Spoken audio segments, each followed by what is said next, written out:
Hello students, अब यहाँ पर कोल एनालिसिस का जो नेक्स्ट टाइप है उसे हम देखेंगे। तो कोल एनालिसिस का जो पहला टाइप है वह है प्रॉक्सिमेट एनालिसिस, जिसको हम लोग ने पढ़ा और समझा। अब उसके बाद जो नेक्स्ट टाइप है वह है ultimate analysis. Ultimate analysis involves the determination of carbon, hydrogen, nitrogen, sulphur, ठीक है, ऑक्सीजन, ठीक है। तो इन सबको हम यहां पर डिटरमिन करेंगे, ठीक है। अल्टीमेट एनालिसिस जो है ये अल्टीमेटली ये फिक्स रहते हैं।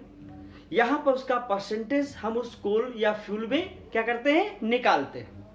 तो चलिए देखते हैं इसमें क्या है। ये देखिए, यहां जो पहला हम लेके चलेंगे अल्टीमेट एनालिसिस में, first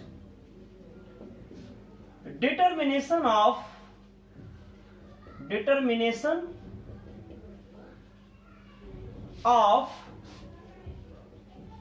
carbon and hydrogen. Determination of carbon and hydrogen, ठीक है। फर्स्ट यहां पे इसको हम लोग कैलकुलेट करेंगे। तो देखिए, सपोज दैट यहां पर ये कोल है, ठीक है, ये कोल है, सपोज दैट, ठीक है, कोल फ्यूल है।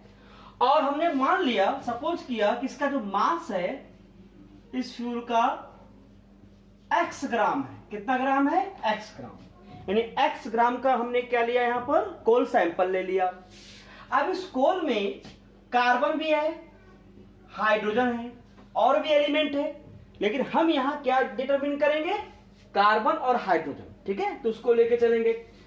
तो जब इस कोल का कंबशन करेंगे यहां पर,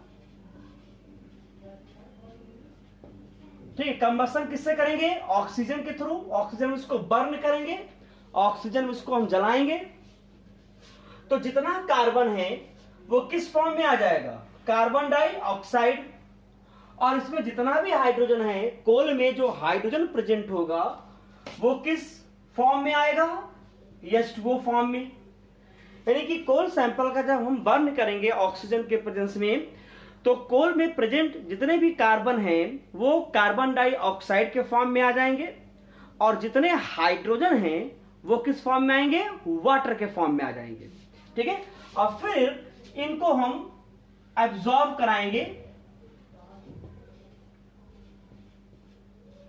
कराते हैं पोटेशियम हाइड्रोक्साइड और कैल्शियम क्लोराइड में। एक्चुअली ये होता क्या है, ये एक यू शेप में ग्लास ट्यूब होता है, इस तरीके से, ये ऐसे होता है, इसका शेप होता है। यहां पर केवेज भरे होते हैं, फिल होते हैं ये, और यहां पे कैल्शियम क्लोराइड होता है। अब इस गैसेस मिक्सचर को, यानी कि कार्बन डाइऑक्साइड और वाटर है, H2O स्टीम है, इसको हम पास कराएंगे ऐसे ही। तो पोटेशियम हाइड्रोक्साइड में कार्बन डाइऑक्साइड एब्जॉर्ब होगा, और कैल्शियम क्लोराइड में क्या एब्जॉर्ब होगा, वाटर एब्जॉर्ब होगा।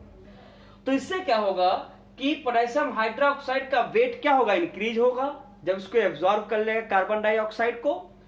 कैल्शियम क्लोराइड का भी वेट क्या होगा, इंक्रीज होगा, इसका भी मास बढ़ेगा, क्योंकि ये वाटर को एब्जॉर्ब कर लेगा। तो इस तरीके से हम इसको एब्जॉर्ब कराएंगे। यहां पर देखिए, यहां पर इसको एब्जॉर्ब कराते हैं। तो यहां पर क्या है कि कार्बन डाइऑक्साइड ये एब्जॉर्ब होगा किसमें, पोटेशियम हाइड्रोक्साइड, जैसे अभी बताया मैंने। और वाटर ये किसमें एब्जॉर्ब होगा, कैल्शियम क्लोराइड में।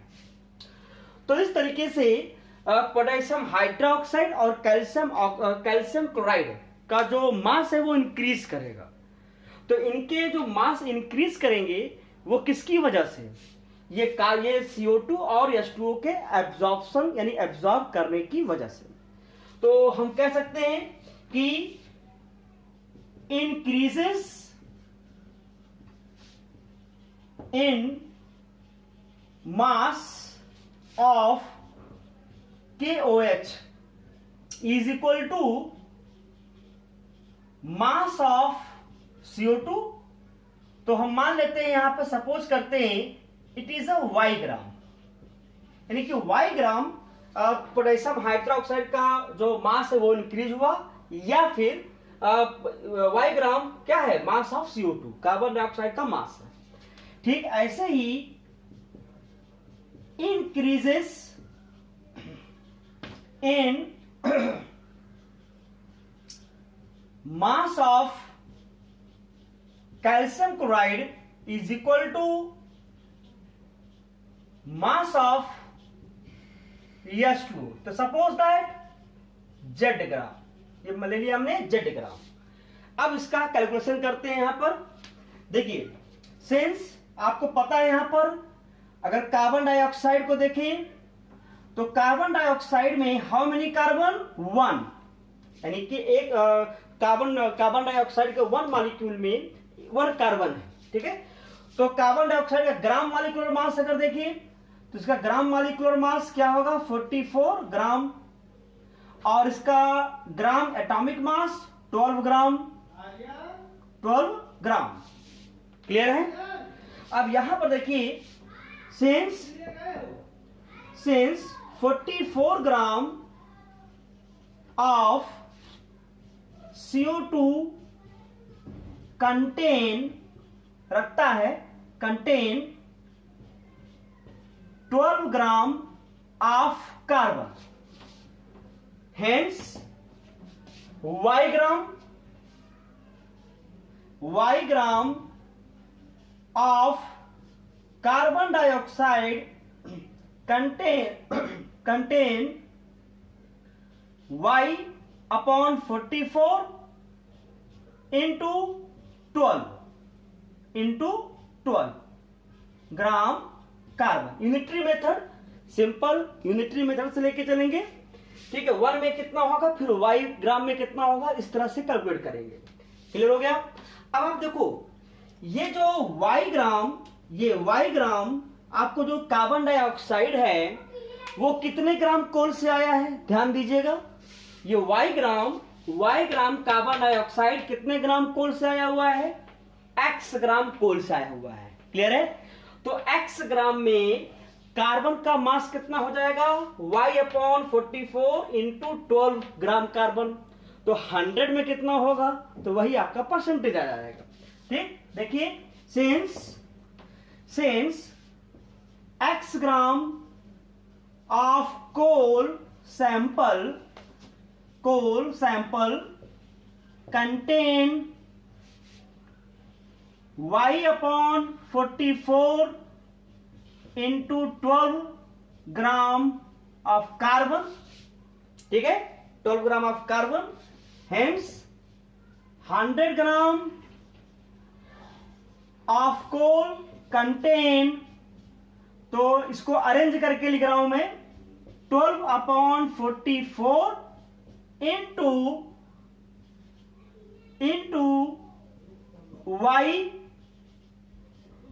y/x into 100। क्लियर है? तो इस तरीके से आप यहां क्या बता सकते हो, कार्बन का परसेंटेज, यहां कार्बन का परसेंटेज आप कैलकुलेट करके बता सकते हैं। तो हो जाएगा कार्बन का percentage of carbon is equal to 12/44 into y क्या है, y बताइए, यहां पे लिखा है ना, increases in mass of KOH या फिर मास ऑफ CO2, तो लिख सकते हैं। तो हो जाएगा मास ऑफ CO2 या फिर increases in mass of KOH, potassium hydroxide. ठीक है, अपॉन x क्या है, यहां पे x क्या होगा, ये mass of coal sample, mass of coal sample into 100। तो इस तरीके से देखिए कार्बन का परसेंटेज आपने कैलकुलेट कर दिया।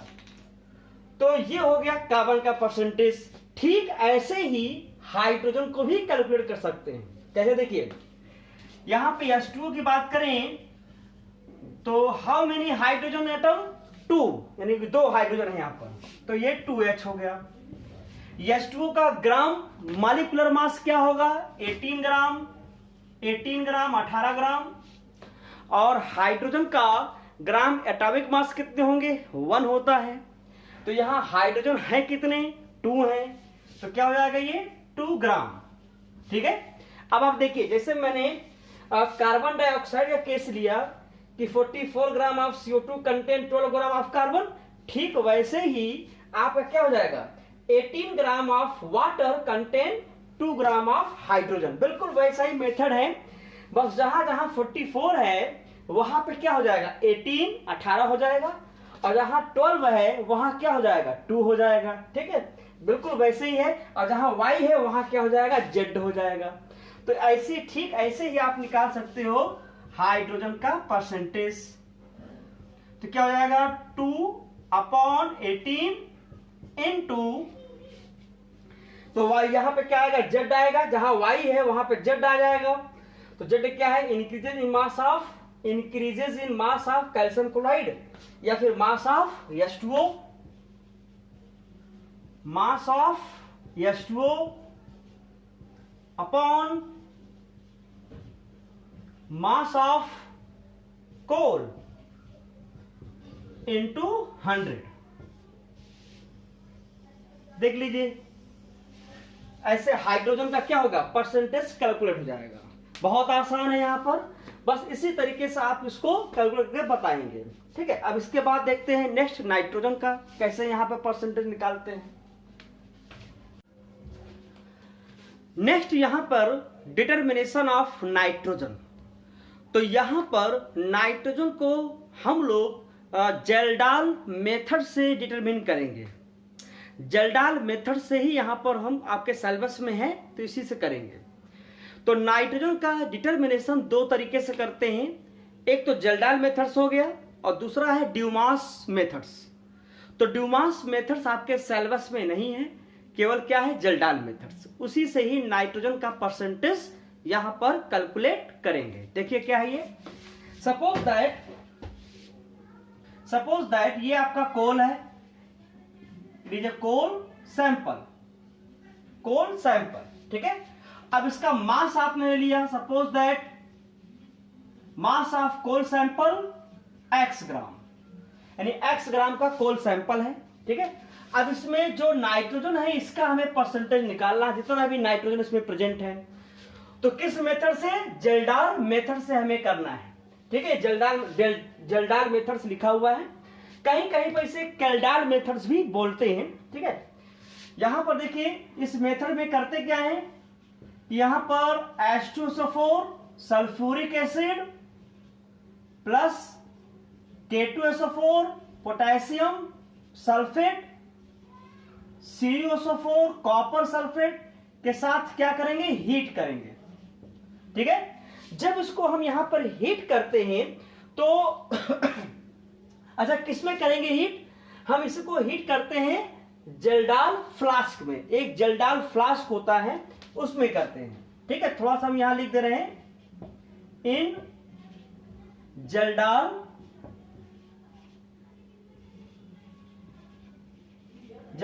Flask,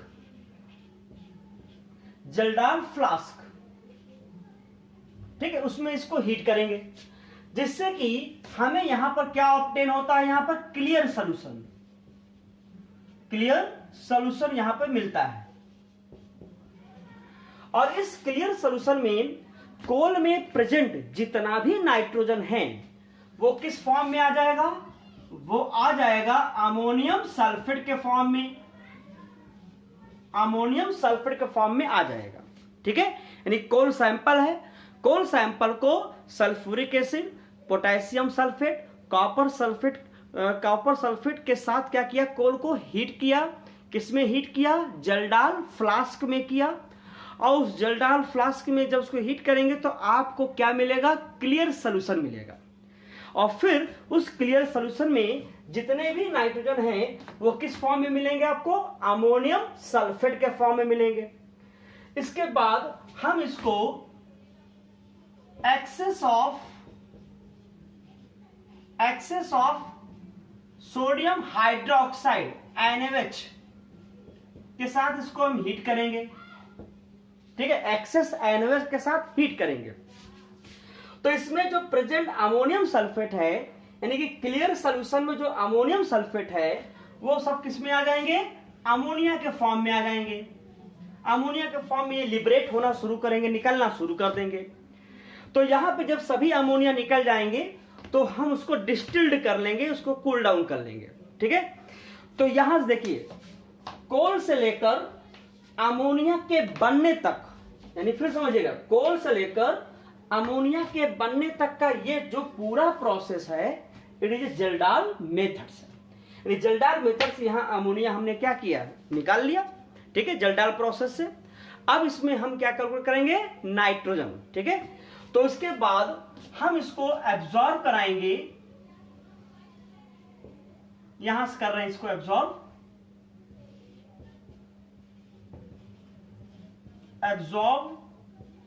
in known amount of H2SO4, known amount of H2SO4। इसकी नॉर्मेलिटी कितनी है, मान लो N1, और यहां नॉर्मेलिटी क्या है, V1, हमें पता है। ठीक है, और जो एक्सेस एसिड है, एक्सेस एसिड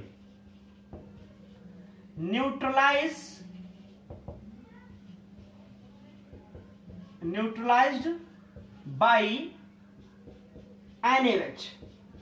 ठीक है, N2V2, ये भी हमारा नोन है, ये भी हमें पता है। ठीक है, तो यहां पे जो अमोनिया आपको निकली जेल्डाल प्रोसेस से, उसको आपने किसमें अब्सॉर्ब कराया, सल्फ्यूरिक एसिड में, H2SO4 में, जिसका नॉर्मेलिटी और वॉल्यूम हमें पता है। यानी कि ये नोन मतलब कि नॉर्मेलिटी और वॉल्यूम का है ये।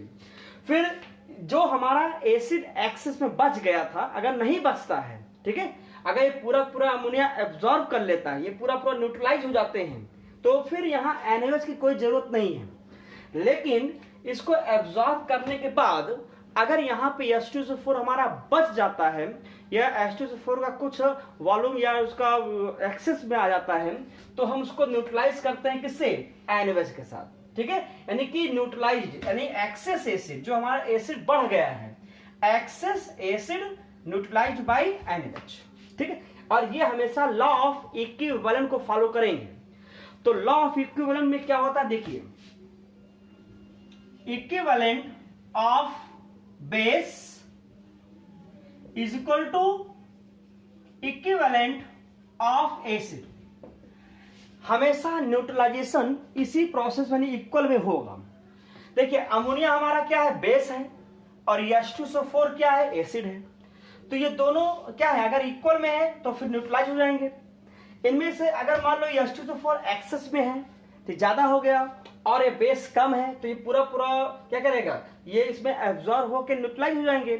लेकिन जो बचेगा एसिड, वो किससे न्यूट्रलाइज होगा, NaOH से। कैसे, देखिए, मान लो अगर बेस हमारा यहां पर मान लो क्या है, बेस अमोनिया है NH3, और यहां जो बेस है वो मान लो क्या है, H2SO4 है। यानी इस प्रोसेस से बता रहे हैं। देखिए, अगर मान लो ये 50 है, मान लो अगर 50 है, 50 इक्विवेलेंट, और ये भी अगर 50 है, तब तो क्या हुआ, न्यूट्रलाइजेशन हो गया, कैंसिल हो गया सब। ठीक है, लेकिन अगर हमारा बेस 50 है, ठीक है, और एसिड यहां 100 हो गया, 100 हो गया, तो लॉ ऑफ इक्विवेलेंट में क्या होता है कि हमेशा इक्वल अमाउंट में एसिड बेस क्या करेंगे, एक दूसरे को न्यूट्रलाइज करेंगे। तो यहां 50 को ही न्यूट्रलाइज करेगा, यानी कि 50 बेस 50 एसिड को ही न्यूट्रलाइज करेंगे। तो हमारा बचेगा कितना, यानी 50 तो हो गए, यानी 100 माइनस 50, तो कितना बचा आपका 50। ये जो 50 हमारा बचा है, यही क्या है, एक्सेस एसिड है, यही एक्सेस एसिड है, क्योंकि 50 ये हमारा क्या न्यूट्रलाइज हो गया। तो बचा हुआ एसिड जो होगा वो एक्सेस एसिड होगा। इसी एक्सेस एसिड को न्यूट्रलाइज करने के लिए हमने क्या यूज किया है, NaOH, सोडियम हाइड्रोक्साइड यूज किया है। अगर ये हमारा 50-50 होते, ये भी 50 है, अमोनिया भी 50, H2SO4 भी 50, तो कोई एक्सेस एसिड नहीं मिलेगा, तो फिर NaOH की कोई जरूरत नहीं है। ठीक है, तो चलिए यहां पे देखिए, कैलकुलेट करते हैं। यहां पे नंबर ऑफ मिली इक्विवेलेंट से करेंगे। ठीक है, देखो, number of milli equivalent of H2SO4 कितना है N1V1। Next, number of milli equivalent of NaOH, ये कितना है आपका N2V2। क्लियर। तो उसके बाद देखिए, आफ्टर न्यूट्रलाइजेशन, आफ्टर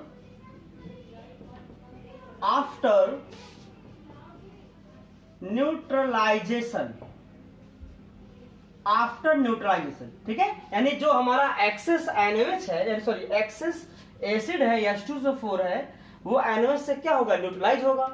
तो जो हमारा एसिड बचेगा वही एसिड अमोनिया को एब्जॉर्ब करके न्यूट्रलाइज करेगा। तो इसका मतलब after neutralization number of milli equivalent of H2SO4 is equal to क्या हो जाएगा, न्यूट्रलाइज करेंगे N1V1 माइनस N2V2, और इसको हमने मान लिया है N इंटू V। ये हमारा फाइनल है आफ्टर न्यूट्रलाइजेशन। ठीक है, तो ये नॉर्मलिटी नोन, यानी कि हमें पता है नॉर्मलिटी ऑफ वॉल्यूम, ये किसके लिए हो गया, after neutralization number of milli equivalent of H2SO4, और यही इक्वल हो जाएगा किसके, number of milli equivalent of ammonia के क्या हो जाएगा, इक्वल हो जाएगा। क्यों अमोनिया के इक्वल हो गया, देखिए अमोनिया और H2SO4 दोनों का number of milli equivalent equal हो गए, क्योंकि जो हमारा एक्सेस एसिड है अब वो हमारा NaOH से न्यूट्रलाइज हो गया, यानी जो हमारा बचा है H2SO4 वही अमोनिया को क्या करेगा, उसको एब्जॉर्ब करके उसको न्यूट्रलाइज करेगा। ठीक है, तो इस तरीके से ये आपका हो गया। तो अब यहां पर हमें इसका क्या है, परसेंटेज कैलकुलेट करना है। ठीक है, तो थोड़ा इसको मिटाएंगे हम, आप इसको पूरा अच्छे से लिख लीजिएगा, अच्छे से इसको नोट डाउन कर लीजिए अपने कॉपी पर, तो आपके लिए ज्यादा अच्छा रहेगा।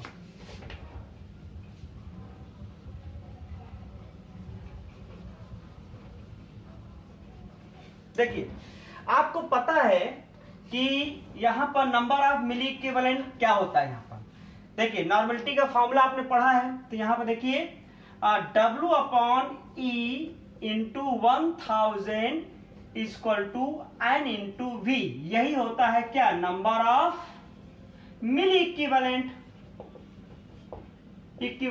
इसी को ही कहते हैं। तो यहां पर W इक्वल टू क्या हो जाएगा, वेरी गुड, यहां W इक्वल टू जाएगा N into V into E upon 1000। ठीक है, इससे आप मास निकालते हो। तो अब आपको पता है कि अमोनिया में अगर आप देखिए तो अमोनिया में नाइट्रोजन है कितने, 1, और अमोनिया का मॉलिक्यूलर मास क्या होता है 17, और इसका हो जाएगा 14, यानी कि जो हमारा इक्विवेलेंट होगा, अमोनिया का इक्विवेलेंट क्या होगा 17, और नाइट्रोजन का इक्विवेलेंट मास हो जाएगा 14। ठीक है, अगर अमोनिया का मास आपसे कोई पूछे तो आप वहां 17 पुट करेंगे इस फार्मूले में, और नाइट्रोजन का कोई अगर मास पूछे तो आप क्या करेंगे 14 वहां पुट करेंगे। तो हमें क्या चाहिए, हमें चाहिए नाइट्रोजन का मास। ठीक है, ये नाइट्रोजन का वेट चाहिए, तो हमें यहाँ 14 को पुट करना है। तो ये W इक्वल टू हो जाएगा N into V into 14 upon 1000। तो ये जो W यानी वेट आया हुआ है, ये क्या है, ये है वेट ऑफ नाइट्रोजन, ये नाइट्रोजन का वेट आ गया। ठीक है, अब ये जो नाइट्रोजन का वेट आया हुआ है, ये कितने ग्राम कोल्स आया हुआ है, आपके x ग्राम से। तो यूनिटरी मेथड से आप इसको सॉल्व कर सकते हैं। Since x gram of coal contain N into V into 14 upon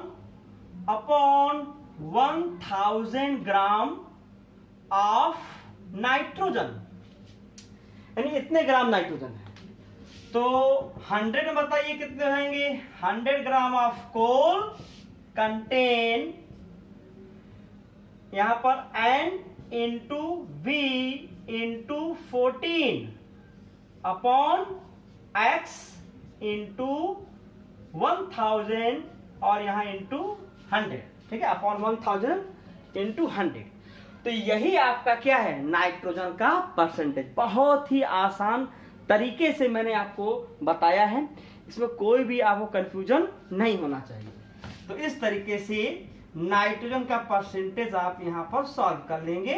तो 14 into N into V upon 1000 into X into 100, या फिर सिंप्लीफाई कर लीजिए इसको। तो ये आपका 1000, ये 100 है तो कट जाएंगे तो 10 बचेगा। तो 10 से 14 को क्या करिए? डिवाइड करिए। 1.4 into N into V upon X। तो ये आपका आ जाएगा क्या? नाइट्रोजन का परसेंटेज, ठीक है। और अगर देखिए एनवेस दिया है N into V2, N1 V1 फिर N2 V2 दिया है, तो फिर ऐसे सॉल्व करिए।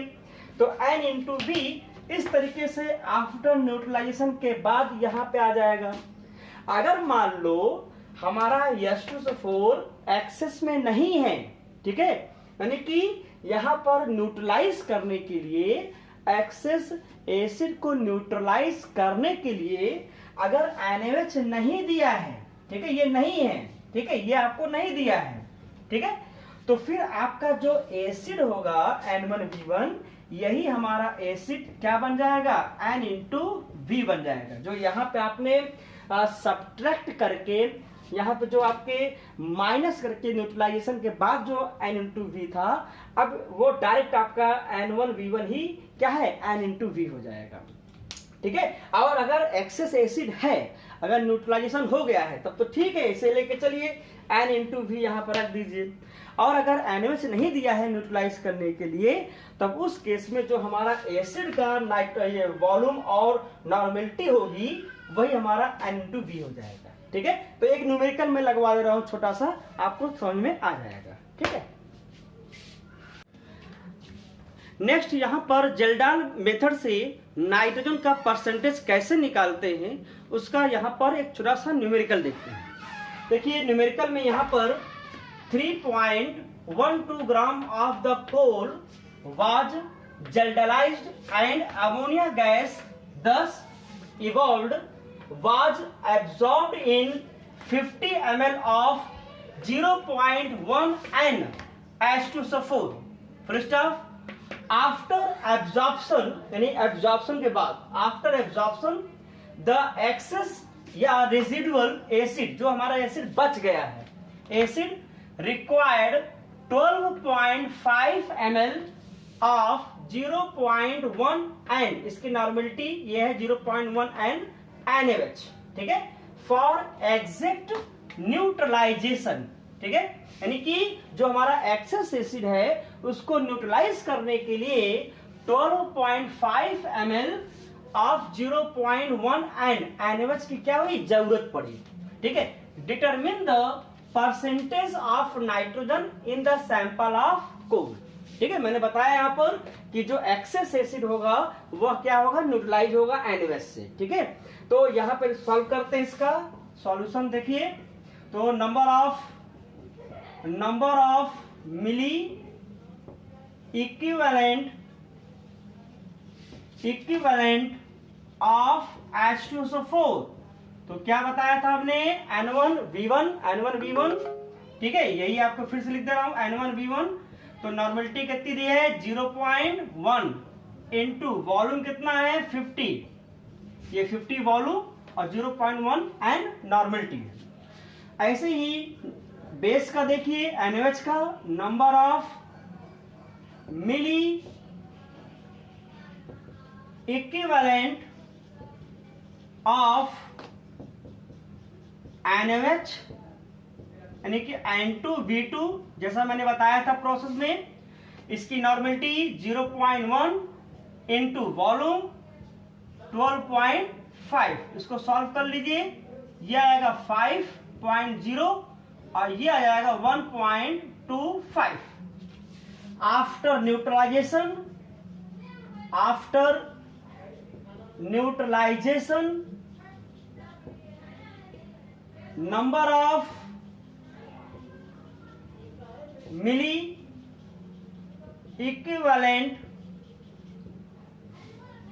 Of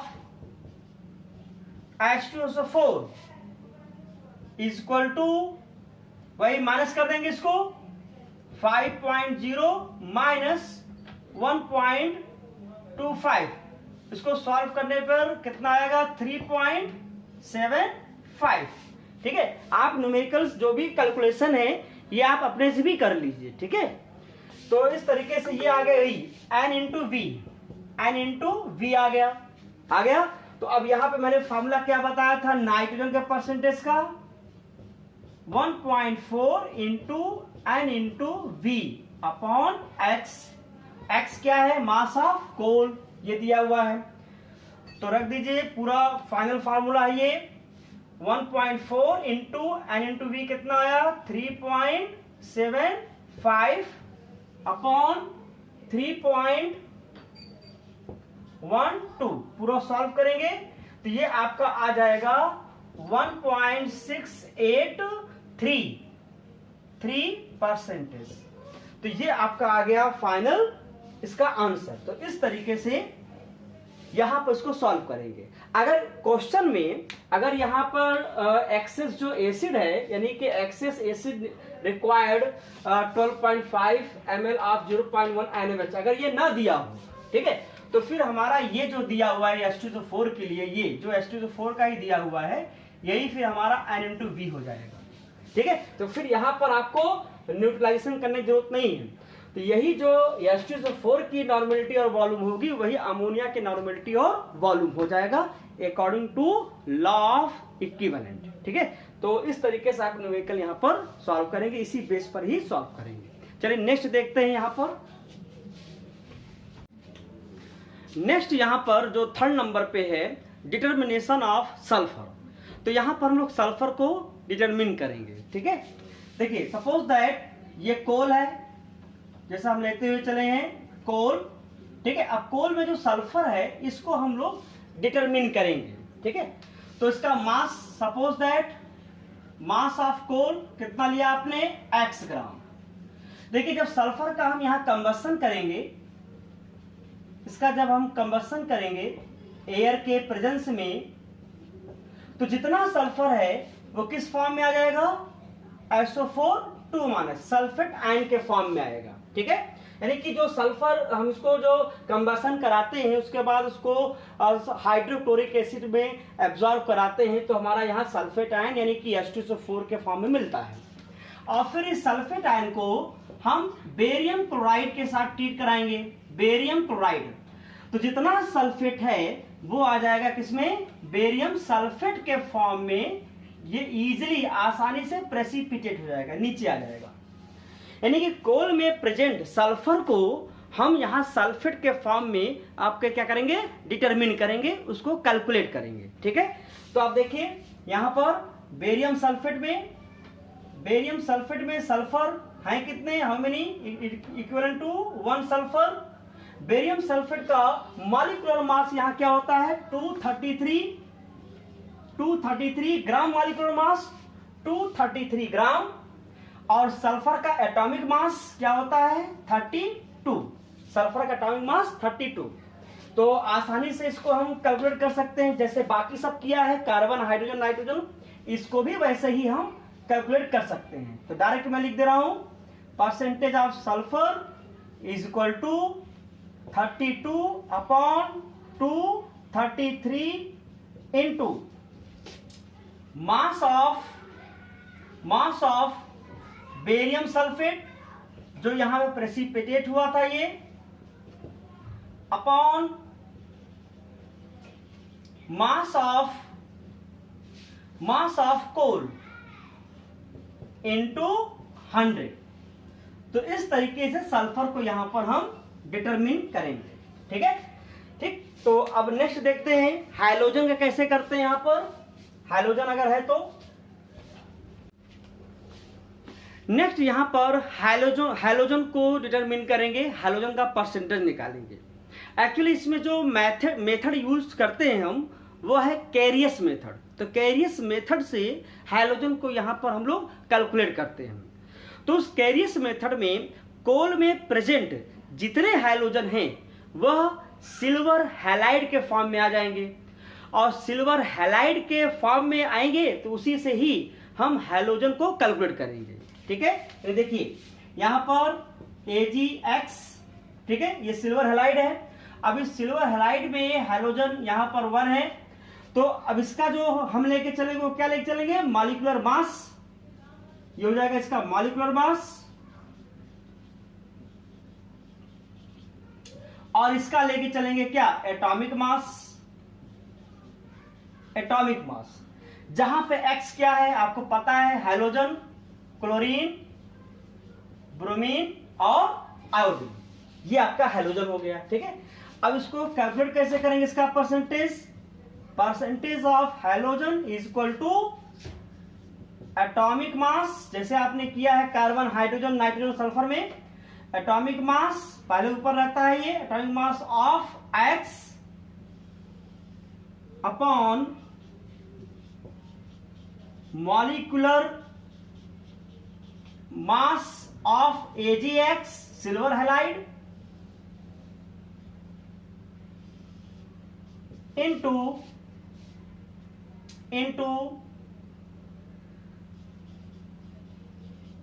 mass of silver halide upon mass of coal into 100। तो इस तरीके से आप यहां पर इसको कैलकुलेट करेंगे। ठीक है, जैसे कि एग्जांपल देखिए, अगर आ गया परसेंटेज ऑफ क्लोरीन, तो क्लोरीन का एटॉमिक मास क्या होता है बताइए, 35.5 अपॉन, और सिल्वर क्लोराइड AgCl यहां आ जाएगा। ठीक है, यहां पे क्या होगा AgCl, और AgCl का मॉलिक्यूलर मास सिल्वर का 108 होता है, क्लोरीन का 35.5, तो उसको जोड़ देंगे तो आएगा 143.5। तो यहां 143.5 इंटू मास ऑफ AgCl जो आएगा upon mass of coal into 100। तो इस फॉर्मूले से क्लोरीन का हम क्या निकाल लेंगे, परसेंटेज निकाल लेंगे। ठीक है, तो इस तरीके से यहां पर हो गया हाइड्रोजन। ऐसे ही एस को हम लोग कैलकुलेट करते हैं, एस का परसेंटेज। तो एस का परसेंटेज प्रॉक्सीमेट एनालिसिस से हम कर लेंगे। ठीक है, तो प्रॉक्सीमेट एनालिसिस के पोर्शन में आप जाइए और वहां पे आप देखोगे कि वहां एस का परसेंटेज वहां पर क्या किया गया है, कैलकुलेट किया गया है। ठीक है, यानी कि डिटर्मिनेशन ऑफ एस तो किससे करेंगे, बाई प्रॉक्सीमेट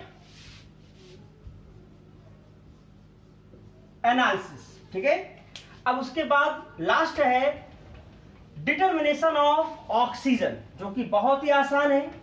सभी परसेंटेज को जोड़कर 100 से क्या कर दीजिए, माइनस कर दीजिए। ये है 5th point determination of S, और 6th पॉइंट हो जाएगा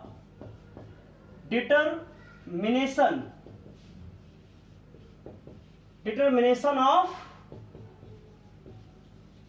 oxygen.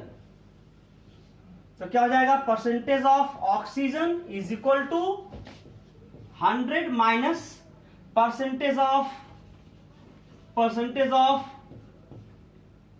Carbon plus hydrogen plus nitrogen plus sulphur plus S plus hydrogen अगर है तो वहां पर इस तरीके से हम इसको करके इसको क्या करेंगे, ऑक्सीजन को कैलकुलेट कर लेंगे। ठीक है, और अगर सभी का सम अगर 100 है तो इसका मतलब ऑक्सीजन नहीं है। ठीक है, और अगर यहाँ पर कुछ न कुछ इसकी वजह से कि 100 से कम आ रहा है तो 100 से माइनस करेंगे तो ऑक्सीजन का परसेंटेज यहाँ पर आपको क्या होगा, कैलकुलेट हो जाएगा।